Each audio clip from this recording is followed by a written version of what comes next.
दोस्तों, स्वागत है आप सभी का हमारे इस YouTube चैनल आशीष क्लासेस 2.0 में। आज हम देखेंगे मैट्रिक बोर्ड परीक्षा 2021 का साइंस का पहला मॉडल पेपर, जो कि आपके मैट्रिक बोर्ड परीक्षा के लिए काफ़ी इम्पोर्टेंट है। और यह जो है साइंस का पहला मॉडल पेपर है। यहाँ पर आप सभी देख सकते हैं मॉडल पेपर 1 यानी पहला, ठीक है। इसी प्रकार मैं लगभग 10 मॉडल पेपर लेकर आऊँगा, जो कि आपके मैट्रिक बोर्ड परीक्षा 2021 के लिए काफ़ी इम्पोर्टेंट रहेगा, ठीक है। अगर आप इस वीडियो को देख लेते हैं तो आपके मैट्रिक बोर्ड परीक्षा में लगभग इससे 10 जो प्रश्न हैं सेम टू सेम पूछे जाएंगे, ठीक है। तो अगर आप इस वर्ष मैट्रिक बोर्ड परीक्षा में शामिल होने वाले हैं तो इस वीडियो को शुरू से अंत तक ज़रूर देखें, और साथ ही चैनल पर नए हैं तो चैनल को सब्सक्राइब कर लें और बगल में बेल आइकन को प्रेस करें, ताकि आप सभी को हमारा जो वीडियो है वह रेगुलर मिलता रहे, ठीक है। और इसी प्रकार मैं सभी सब्जेक्ट का लाने वाला हूँ, ठीक है। तो चलिए चलते हैं, प्रश्न को हम देखते हैं।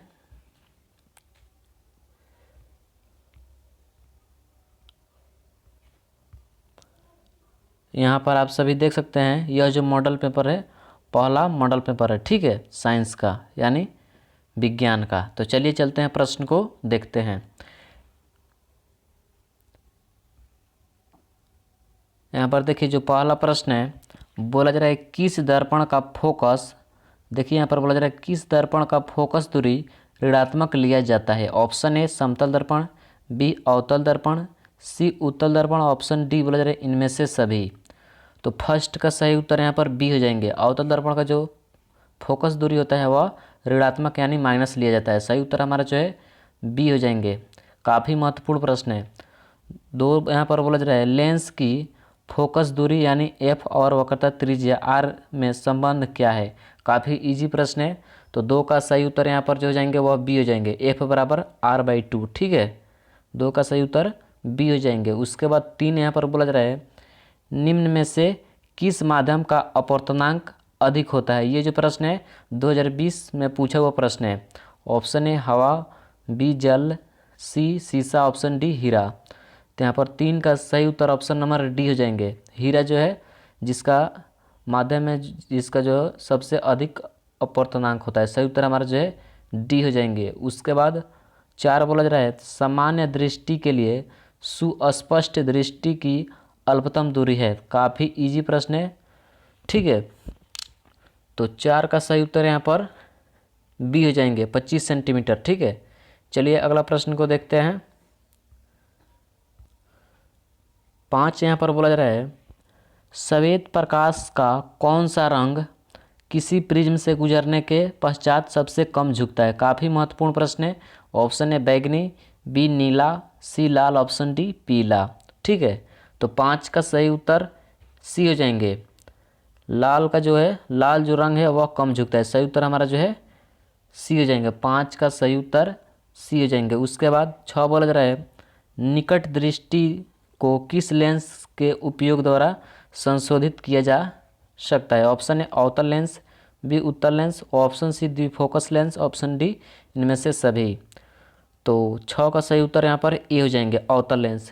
जब आपको निकट दृष्टि दोष पूछे, निकट दृष्टि दोष का संशोधन जो किया जाता है वह अवतल लेंस द्वारा किया जाता है, जबकि दूर दृष्टि दोष का जो संशोधन किया जाता है वह उत्तल लेंस द्वारा, ठीक है।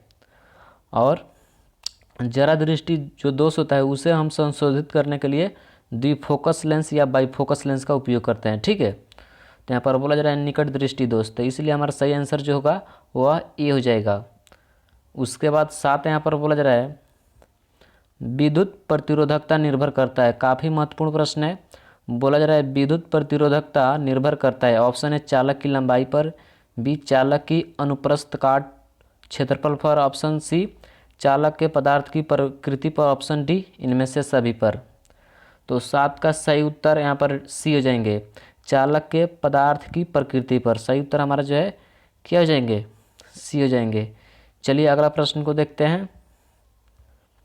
आठ बोला जा रहा है यहाँ पर विद्युत शक्ति का एसआई मात्रक है। काफ़ी इजी प्रश्न है। बोला रहा है विद्युत शक्ति का एसआई मात्रक है।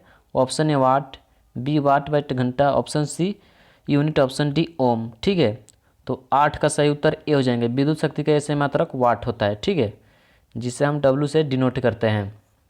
9 बोला जा रहा है 1 यूनिट विद्युत ऊर्जा का मान है। 1 यूनिट विद्युत ऊर्जा का मान है, तो ऑप्शन है 3.6 गुणे यानी मल्टीप्लाई 10 इंटू पावर 3 जूल, ठीक है। Option B 3 into 6 multiply 10 into power 4 joule. Option C 3.6 multiply 10 into 5 square joule. Option D 3.6 गुणे 10 इंटू पावर 6 जूल, ठीक है। तो 9 का यहाँ पर जो सही आंसर होगा वह डी हो जाएगा। 3.6 गुणे 10 के पावर यानी 10 के पावर 6 जूल, सही उत्तर हमारा जो है डी हो जाएंगे। उसके बाद 10 बोला जा रहा है काफ़ी महत्वपूर्ण प्रश्न है, निम्न में से कौन सा कथन सत्य नहीं है, ठीक है। तो ऑप्शन है विद्युत जनित वैद्युत चुंबकीय प्रेरण पर कार्य करता है। बी विद्युत मोटर विद्युत ऊर्जा को यांत्रिक ऊर्जा में बदलता है। ऑप्शन सी को देखते हैं, चलिए। ऑप्शन सी यहाँ पर आप सभी देख सकते हैं, चुंबकीय बल रेखाएं परस्पर नहीं काटती है। ऑप्शन डी हर विद्युत रोधक वाला तार प्रायः विद्युत मान्य तार होता है, ठीक है। तो 10 का सही उत्तर यहाँ पर डी हो जाएंगे, हर विद्युत रोधन वाला तार प्रायः विद्युत मान्य तार होता है, सही उत्तर हमारा जो है डी हो जाएंगे। उसके बाद 11 बोला जा रहा है फ्लेमिंग के वाम हस्त नियम में बायां हाथ का माध्यमा संकेत करती है। किसको संकेत करती है? ऑप्शन है चालक पर आरोपित विद्युत बल की दिशा। बी चुंबकीय क्षेत्र की दिशा। ऑप्शन सी चालक में प्रवाहित विद्युत धारा की दिशा। ऑप्शन डी इनमें से कोई नहीं। तो 11 का सही उत्तर यहाँ पर जो हो जाएंगे वह सी हो जाएंगे, ठीक है। चालक में प्रवाहित विद्युत धारा की दिशा की ओर संकेत करती है, सही उत्तर हमारा जो है सी हो जाएंगे। उसके बाद 12 बोला जा रहा है यहाँ पर चुंबक के भीतर चुंबकीय क्षेत्र रेखाओं की दिशा क्या होती है। काफ़ी इजी प्रश्न है और ये भी जो प्रश्न है 2020 में पूछा हुआ प्रश्न है। ऑप्शन है उत्तर ध्रुव से दक्षिण ध्रुव को, ऑप्शन है उत्तर ध्रुव से दक्षिण की ओर। ऑप्शन बी दक्षिण ध्रुव से उत्तर ध्रुव की ओर। ऑप्शन सी चुंबकीय क्षेत्र रेखा की दिशा निश्चित नहीं है। ऑप्शन डी इनमें से कोई नहीं। तो 12 का सही उत्तर यहाँ पर जो हो जाएंगे और बी हो जाएंगे, दक्षिणी ध्रुव से उत्तरी ध्रुव की ओर जो है चुंबक के भीतर चुंबकीय रेखा की दिशा होती है, सही उत्तर हमारा जो है बी हो जाएंगे, दक्षिणी ध्रुव से उत्तर ध्रुव की ओर। चलिए अगला प्रश्न यहाँ पर बोला जा रहा है नाभिकीय ऊर्जा का स्रोत निम्न में कौन सा है। नाभिकीय ऊर्जा का स्रोत निम्न में से कौन सा है। ऑप्शन है uranium, B sodium, option C carbon, option D इनमें से सभी। तो 13 का सही उत्तर ए हो जाएंगे, यूरेनियम जो है वह क्या है नाभिकीय ऊर्जा का स्रोत है, ठीक है। यूरेनियम जो है नाभिकीय ऊर्जा का स्रोत है, सही उत्तर हमारा जो है ए हो जाएंगे। उसके बाद 14 बोला जा रहा है काफ़ी इजी प्रश्न है, काली चूना का रासायनिक अणुसूत्र क्या है। ऑप्शन है Ca*OH2, B CaO, option C CaCO3, option D Ca*HCO3 ठीक है। तो 14 का सही उत्तर यहाँ पर जो हो जाएंगे वह बी हो जाएंगे, CaO है जो क्या है काली चूना का रासायनिक अणुसूत्र है, सही उत्तर हमारा जो है ऑप्शन बी हो जाएंगे CaO। चलिए अगला प्रश्न को देखते हैं। अगला जो प्रश्न यहाँ पर आप सभी देख सकते हैं, बोला रहा है जल के विद्युत अपघटन में कैथोड पर कौन सा गैस मुक्त होता है। ऑप्शन है ऑक्सीजन, बी हाइड्रोजन, सी ऑक्सीजन और हाइड्रोजन दोनों, ऑप्शन डी ओजोन। 15 का सही उत्तर बी हो जाएंगे, हाइड्रोजन जो गैस है वह मुक्त होता है, सही उत्तर हमारा जो है बी हो जाएंगे। उसके बाद 16 बोला जा रहा है यहाँ पर बेकिंग सोडा का रासायनिक सूत्र है। ऑप्शन है NaHCO3, option B Na2CO3 10H2O, option C Ca*OH2, option D CaCO3। तो इस प्रश्न का सही आंसर जो हो जाएगा वह ए हो जाएगा, NaHCO3 जो है वह जो है बेकिंग सोडा का रासायनिक सूत्र है। तो 16 का सही उत्तर ए हो जाएंगे, बेकिंग सोडा का रासायनिक सूत्र जो है वह NaHCO3 है, सही उत्तर हमारा ए हो जाएंगे। उसके बाद 17 बोला जा रहा है कौन सा पदार्थ नीले लिटमस पत्र को लाल कर देता है? ऑप्शन ए अम्ल, बी क्षार, सी लवण, ऑप्शन डी कोई नहीं। तो आप सभी को पता होगा कि नीले लिटमस पत्र को लाल कर देता है, तो कौन सा पदार्थ होगा? ठीक है, तो 17 का सही उत्तर यहाँ पर ए हो जाएंगे, अम्ल। जब आपसे यह जो प्रश्न घुमाकर पूछा जाए कि कौन सा पदार्थ लाल लिटमस पत्र को नीला करता है, तो उसका जो आंसर होगा वह क्षार होगा। ठीक है, बट यहाँ पर जो है पूछा जा रहा है नीले लिटमस पत्र को लाल कर देता है, तो इसलिए अम्ल जो होता है वह नीले लिटमस पत्र को लाल करता है, यानी सही उत्तर हमारा जो है ये हो जाएंगे। उसके बाद 18 काफ़ी इजी प्रश्न है। बोले रहे मिल्क ऑफ मैग्नीशिया का पीएच मान है। मिल्क ऑफ मैग्नीशिया का पीएच मान है। Option A 7, B 8, C 9, option D 10.5। ठीक है, तो 18 का सही उत्तर यहाँ पर डी हो जाएगा। 10.5 जो होता है वह मिल्क ऑफ मैग्नीशिया का पीएच मान होता है। सही उत्तर हमारा जो है डी हो जाएंगे। कहीं कहीं आपको ऑप्शन में 10 भी दिखे तो वो भी सही है। ठीक है, यानी 10 के आसपास जो है मिल्क ऑफ मैग्नीशिया का पीएच मान होता है। चलिए अगला प्रश्न को देखते हैं। अगला जो प्रश्न यहाँ पर बोला जा रहा है, निम्न में से कौन सा अधातु चमकीला है? काफ़ी महत्वपूर्ण प्रश्न है। बोला जा रहा है निम्न में से कौन सा अधातु चमकीला है? ऑप्शन ए आयोडीन यानी नमक, ऑप्शन बी सल्फर, सी ब्रोमीन, ऑप्शन डी सिलेनियम। ठीक है, तो इस प्रश्न का सही आंसर जो होगा वह ए हो जाएगा। आयोडीन जो है जो चमकीला होता है अधातु होते हुए। ठीक है, सही उत्तर हमारा जो है क्या हो जाएगा? ए हो जाएगा। उसके बाद 20 बोला जा रहा है यहाँ पर, निम्न में से कौन सा धातु अत्यधिक अभिक्रियाशील है? निम्न में से कौन सा धातु अत्यधिक यानी अधिक अभिक्रियाशील है? ऑप्शन ए Al यानी एल्युमिनियम, बी Na यानी sodium, option C Ca, option D Mg यानी मैग्नीशियम। ठीक है, तो 20 का सही उत्तर यहाँ पर जो हो जाएंगे वह बी हो जाएंगे। Na यानी सोडियम जो है सबसे अधिक अभिक्रियाशील धातु है। सही उत्तर हमारा जो है बी हो जाएंगे। उसके बाद 21 बोला जा रहा है यहाँ पर, ऑक्सीजन परमाणु के वामतम कक्षा में इलेक्ट्रॉनों की संख्या कितनी होती है? तो ऑप्शन ए 2, बी 6 यानी 6, ऑप्शन सी 3, ऑप्शन डी 4। तो इस प्रश्न का सही आंसर जो होगा वह बी हो जाएगा, 6 होता है। ठीक है, सही उत्तर हमारा जो है बी हो जाएगा। उसके बाद 22 बोला जा रहा है, ब्यूटेनान एक कार्बनिक यौगिक है जिसका प्रक्रियात्मक समूह है, तो क्या है? ऑप्शन ए कार्बोक्सिलिक अम्ल, बी एल्डिहाइड। चलिए और मैं आपको ऑप्शन दिखाने का प्रयास करता हूँ। Option C ketone, option D alcohol. ठीक है, तो 22 का सही उत्तर यहाँ पर जो हो जाएंगे वह सी हो जाएंगे, कीटोन है। ठीक है, क्या हो जाएगा? कीटोन। सही उत्तर जो हमारा होगा 22 का कीटोन सही आंसर हो जाएगा, यानी ऑप्शन नंबर सी हमारा बिल्कुल सही आंसर हो जाएगा। उसके बाद 23 बोला जा रहा है, नाइट्रोजन के 2 परमाणुओं के बीच कितने अबंध बनते हैं? ऑप्शन ए 1 अबंध, बी द्विअबंध, सी त्रिअबंध, ऑप्शन डी इनमें से कोई नहीं। तो 23 का सही उत्तर यहाँ पर सी हो जाएंगे, त्रिअबंध बनता है। ठीक है, सही उत्तर हमारा जो है सी हो जाएंगे। 24 बोला जा रहा है यहाँ पर, एल्कीन का सामान्य सूत्र है। एल्कीन का सामान्य सूत्र है तो क्या है? ऑप्शन है CnH2n+2, option B CnH2n, option C CnH2n-1, option D CnH2n-2। ठीक है, तो 24 का सही उत्तर बी हो जाएंगे, CnH2n होगा। एल्कीन का सामान्य सूत्र CnH2n, सही उत्तर हमारा जो है बी हो जाएगा। उसके बाद 25 बोला जा रहा है, आधुनिक आवर्त सारणी में आवर्तों की संख्या है।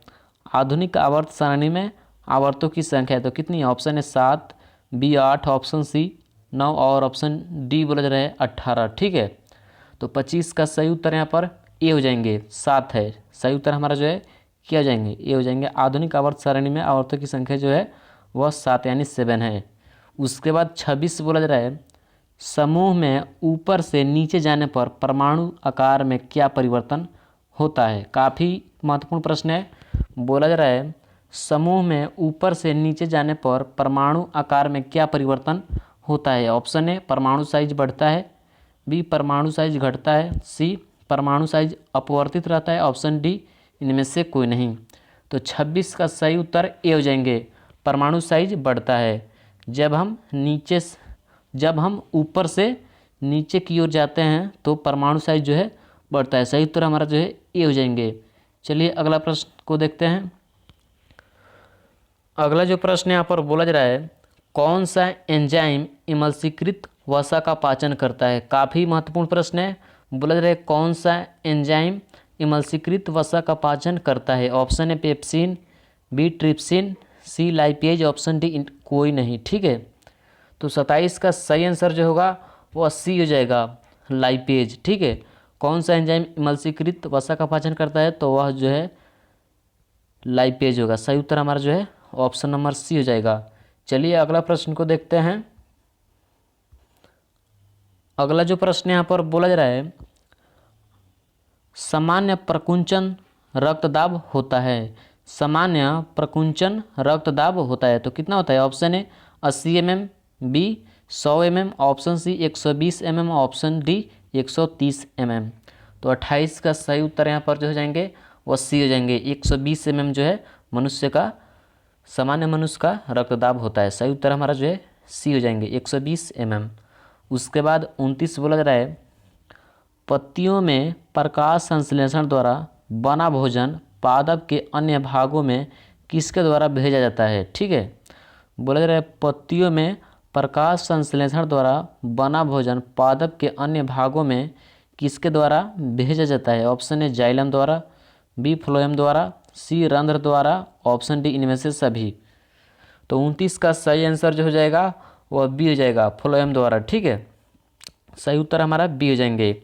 उसके बाद 30 बोला जा रहा है, उस पौधा का नाम बताएं जो कलम द्वारा कायिक प्रवर्धन को प्रदर्शित करता है। काफ़ी महत्वपूर्ण प्रश्न है। ये जो प्रश्न है आपके 2020-2021 मैट्रिक बोर्ड परीक्षा में 100% आने की जो है संभावना है। ठीक है, आप इसे याद करके जाइएगा। बोला जा रहा है उस पौधा का नाम बताएं जो कलम द्वारा कायिक प्रवर्धन को प्रदर्शित करता है। ऑप्शन है गेहूँ, बी गुलाब, सी धान, ऑप्शन डी इनमें से सभी। तो 30 का सही उत्तर यहाँ पर जो जाएंगे वह बी हो जाएंगे। ठीक है, गुलाब जो होता है वह कलम द्वारा कायिक प्रवर्धन को प्रदर्शित करता है। सही उत्तर हमारा बी हो जाएंगे, गुलाब। चलिए अगला प्रश्न को देखते हैं। अगला जो प्रश्न यहाँ पर आप सभी देख सकते हैं, बोले रहे कालाजार बीमारी किस रोगजनक के कारण होता है। कालाजार बीमारी किस रोगजनक के कारण होता है। ऑप्शन है प्लाज्मोडियम, बी लेशमानिया, सी अमीबा, ऑप्शन डी इनमें से कोई नहीं। तो 31 का सही उत्तर यहाँ पर जो हो जाएंगे और बी हो जाएंगे, लेशमानिया के कारण। ठीक है, सही उत्तर हमारा जो है बी हो जाएंगे। उसके बाद 32 बोला जा रहा है, निम्न में कौन सा द्विलिंगी पुष्प है। निम्न में कौन सा द्विलिंगी पुष्प है। ऑप्शन है गुलाब पुष्प, बी लौकी पुष्प, सी पपीता पुष्प, ऑप्शन डी इनमें से कोई नहीं। तो 32 का सही आंसर जो हो जाएगा वह ए हो जाएगा। गुलाब पुष्प जो है वह क्या है, द्विलिंगी पुष्प है। सही उत्तर हमारा जो है ए हो जाएगा। उसके बाद 33 बोला जा रहा है, मानव में घ्राणग्राही स्थित होता है। मानव में घ्राणग्राही स्थित होता है तो कहाँ पर। ऑप्शन है आँखों में, बी नाकों में, सी कानों में, ऑप्शन डी कोई नहीं। तो 33 का सही उत्तर हो जाएगा वह बी हो जाएगा, नाकों में। मानव में घ्राणग्राही स्थित होता है तो कहाँ पर, नाकों में। सही उत्तर हमारा जो है बी हो जाएंगे। उसके बाद 34 बोला जा रहा है, हमारे शरीर की सभी ऐच्छिक क्रियाएं नियंत्रित होती है। हमारे शरीर की सभी ऐच्छिक क्रियाएं नियंत्रित होती है। ऑप्शन है प्रमस्तिष्क से, बी मेंडुला से, सी पांस से, ऑप्शन डी अनुमस्तिष्क से। ठीक है, तो 34 का सही उत्तर ए हो जाएंगे, प्रमस्तिष्क से। सही उत्तर हमारा जो है ए हो जाएंगे। दोस्तों अभी तक इस वीडियो को लाइक नहीं किए हैं तो एक लाइक ज़रूर करें, क्योंकि आपका एक लाइक हमें नेक्स्ट वीडियो बनाने का मोटिवेट करता है। ठीक है, तो लाइक करना नहीं भूलिएगा, इस वीडियो को एक लाइक ज़रूर करें और साथ ही अपने दोस्तों में भी इस वीडियो को शेयर करें ताकि वो भी इस वीडियो का फ़ायदा यानी लाभ उठा सके। ठीक है, चलिए अगला प्रश्न को देखते हैं। 35 यहाँ पर बोला जा रहा है, जंतुओं में वृद्धि हार्मोन स्रावित होता है। ऑप्शन है पीयूष ग्रंथि से, बी और 2 ग्रंथि से, सी अधिवृक्क ग्रंथि से, ऑप्शन डी इनमें से कोई नहीं। तो 35 का सही उत्तर ए हो जाएंगे, पीयूष ग्रंथि से। सही उत्तर हमारा जो है ये हो जाएंगे। 36 बोला जा रहा है अनुवांशिकता का सिद्धांत किसने प्रतिपादित किया। अनुवांशिकता का सिद्धांत किसने प्रतिपादित किया। Option A Mendel, B Charles Darwin, C Jagdish Chandra Bose, option D इनमें से कोई नहीं। तो 36 का सही उत्तर यहाँ पर जो हो जाएगा वह है ए हो जाएगा, मेंडल ने। ठीक है, सही उत्तर हमारा ए हो जाएगा। उसके बाद 37 बोला जा रहा है, काफ़ी महत्वपूर्ण प्रश्न है और इजी भी प्रश्न है। ठीक है, बोला जा रहा है स्त्रियों में लिंग गुणसूत्र होते हैं। ऑप्शन है XY, बी XX, सी XY और XX दोनों, और ऑप्शन डी इनमें से कोई नहीं। तो 37 का सही उत्तर जो हो जाएगा वह बी हो जाएगा, XX। ठीक है, स्त्रियों में लिंग गुणसूत्र होता है तो XX, सही उत्तर हमारा जो है बी हो जाएगा। और आपसे यह जो प्रश्न है पूछ दिया जाए कि पुरुषों में कौन सा लिंग गुणसूत्र होता है, तो उसमें जो होता है वह XY होता है। ठीक है, यहाँ पर देख सकते हैं आप सभी, ये जो होता है वह पुरुषों में होता है, जबकि यहाँ पर पूछा गया है स्त्रियों में, तो ये होगा सही आंसर। ठीक है, यानी ऑप्शन नंबर बी हमारा बिल्कुल सही आंसर होगा। और ये भी जो प्रश्न है आप उससे पूछ दिया जाए कि पुरुषों में कौन सा लिंग गुणसूत्र होता है, तो आप याद रखिएगा XY होता है। ठीक है, चलिए अगला प्रश्न यहाँ पर बोला जा रहा है निम्न में से कौन जैव निम्नीकरणीय कचरा है। निम्न में से कौन जैव निम्नीकरणीय कचरा है। Option A plastic, B thermocol, C polythene, option D tissue paper. ठीक है, तो 38 का सही उत्तर यहाँ पर जो हो जाएंगे वह डी हो जाएंगे, टिश्यू पेपर। ठीक है, सही उत्तर हमारा जो है डी हो जाएंगे, टिश्यू पेपर। चलिए अगला प्रश्न को देखते हैं। अगला जो प्रश्न यहाँ पर आप सभी देख सकते हैं, बोला जा रहा है आहार तथा पाइन किस राज्य की जल संग्रहण व्यवस्था है। आहार तथा पाइन किस राज्य की जल संग्रहण व्यवस्था है। Option A Madhya Pradesh, B Uttar Pradesh, C Maharashtra, option D Bihar. ठीक है, तो 39 का सही उत्तर जो हो जाएंगे वह डी हो जाएंगे, बिहार का सही उत्तर हमारा जो है डी हो जाएंगे।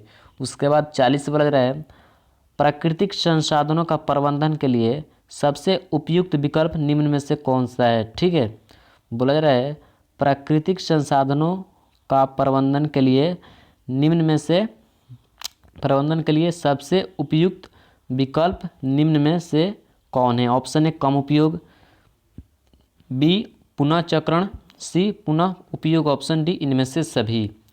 तो 40 का सही उत्तर यहाँ पर डी हो जाएंगे, इनमें से सभी। ठीक है, सही उत्तर हमारा डी हो जाएंगे।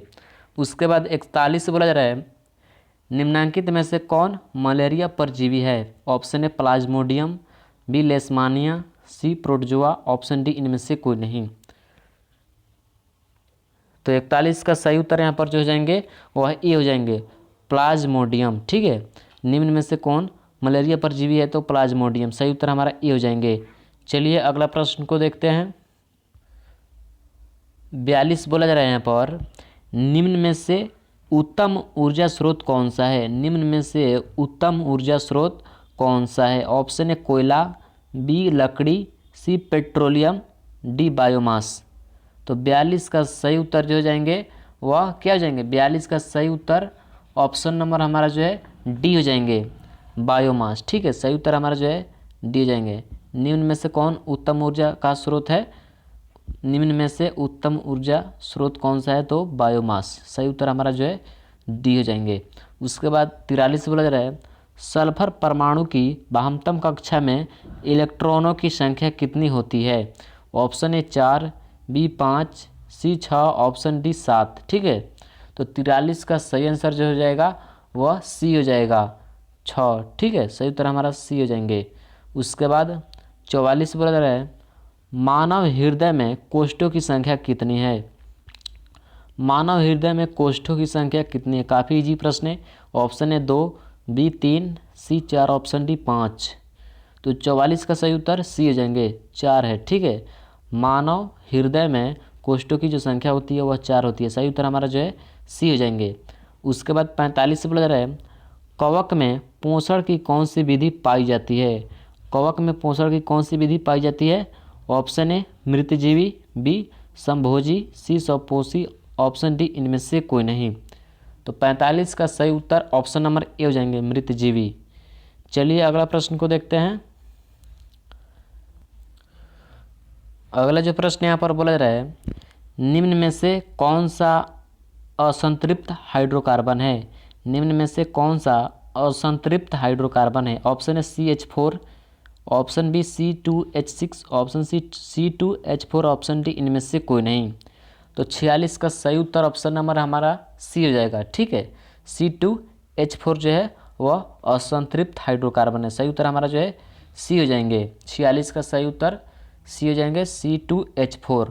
उसके बाद अगला जो प्रश्न यहाँ पर बोला जा रहा है, निम्न में से किस लेंस की फोकस दूरी धनात्मक होती है? देखिए मैं आपको यह जो है 1 नंबर जो प्रश्न जो पूछा गया था इसमें, इस मॉडल पेपर में, तो उसमें पूछा गया था कि किस लेंस की फोकस दूरी ऋणात्मक ले जाता है। ठीक है, और इसमें जो पूछा गया है किस लेंस का फोकस दूरी जो है धनात्मक होती है, तो मैं आपको वहाँ पर दोनों बताया था। ठीक है, तो यहाँ पर बोला जा रहा है निम्न में से किस लेंस की फोकस दूरी धनात्मक होती है, तो क्या हो जाएगा? बी हो जाएगा, उत्तल लेंस। ठीक है, सही उत्तर हमारा बी हो जाएंगे, उत्तल लेंस। जबकि ऋणात्मक जो पूछेगा तो आप अवतल लेंस मारिएगा यानी माइनस, और धनात्मक पूछेगा तो उत्तल लेंस यानी प्लस मारिएगा। ठीक है, सही उत्तर हमारा जो है क्या हो जाएंगे? बी हो जाएंगे। उत्तल लेंस में जो होता है, उत्तल लेंस की फोकस दूरी जो होती है वह धनात्मक होती है। सही उत्तर हमारा बी हो जाएंगे। दोस्तों आपके मैट्रिक बोर्ड परीक्षा में लगभग 48 प्रश्न पूछे जाएंगे, जिसमें से आपको 40 प्रश्नों का सही आंसर देना होगा। लेकिन मैं आप सभी को 48 यहाँ पर प्रश्न बता रहा हूँ जो काफ़ी महत्वपूर्ण प्रश्न है। ठीक है, यहाँ पर बोला जा रहा है किस लेंस का उपयोग कर दीर्घ दृष्टि दोष को संशोधित किया जा सकता है? इस प्रश्न को भी मैं बीच में बताया था इस वीडियो में। बोला जा रहा है निम्न में से, बोला जा रहा है यहाँ पर किस लेंस का उपयोग कर दीर्घ यानी दूरदृष्टि दोष को संशोधित किया जा सकता है? समझने वाली बात यहाँ पर यह है कि बहुत सारे स्टूडेंट जो है बोलते हैं कि दीर्घ दृष्टि दोष क्या होती है, तो हम दूरदृष्टि दोष को ही दीर्घ दृष्टि दोष बोलते हैं। ठीक है, ये बात अपने दिमाग में बैठा लीजिएगा। और आगे का जो प्रश्न आया था इस मॉडल पेपर में, उसमें पूछा गया था कि निकट दृष्टि दोष को संशोधित करने के लिए किस लेंस का उपयोग किया जाता है, तो मैं उसमें आपको बताया था अवतल लेंस का। लेकिन यहाँ पर पूछा गया है दीर्घ दृष्टि दोष। ठीक है, तो इसका सही आंसर जो हो जाएगा वह बी हो जाएगा, उत्तल लेंस। इसी प्रकार आपसे पूछ दिया जाए जरा दृष्टि दोष का, ठीक है, तो उसका जो संशोधित करते हैं हम किस दर्पण से करते हैं, तो द्विफोकस लेंस या बाईफोकस लेंस से करते हैं। ये भी प्रश्न याद रखिएगा, क्योंकि यह जो 3 प्रश्न है काफ़ी महत्वपूर्ण प्रश्न है, और इनमें से एक प्रश्न आपके मैट्रिक बोर्ड परीक्षा 2021 में 100% पूछे जाएंगे। ठीक है, तो 48 का सही उत्तर यहाँ पर जो है बी हो जाएंगे। दोस्तों यही था पहला मॉडल पेपर जिसमें 48 ऑब्जेक्टिव था, और मैं 48 ऑब्जेक्टिव का सॉल्यूशन आपके सामने करा दिया हूँ। ठीक है, अगर आपको सब्जेक्टिव का भी वीडियो चाहिए तो नीचे कमेंट में हमें ज़रूर बताएं। ठीक है, कमेंट करके। मैं सब्जेक्टिव भी वीडियो लाने वाला हूँ बहुत जल्द, अगर आप नीचे कमेंट करते हैं तो आज की इस वीडियो में इतना ही। मिलेंगे नेक्स्ट वीडियो में, तब तक के लिए आप सभी को बहुत बहुत धन्यवाद।